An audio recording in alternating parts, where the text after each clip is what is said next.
કારતક સુદ સાતમ એટલે સંત શિરોમણી શ્રી જલારામ બાપાની જન્મ જયંતિ. આજે રઘુવંશી સમાજ જલારામ બાપાની 226મી જન્મ જયંતિ હર્ષ ઉલ્લાસ અને ઉમંગથી ઉજવી રહ્યું છે.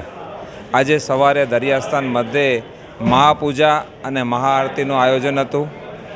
ગઈકાલે પૂર્વ સંધ્યાએ આપ જોયું કે જલારામ બાપાના ચરિત્ર ઉપર ખૂબ સુંદર નાટક આયોજન મતે યોજાયું હતું. એની અંદર ખૂબ બહોળી સંખ્યાની અંદર રઘુવંશી સમાજ આવી અને એ નાટકને માણ્યું હતું.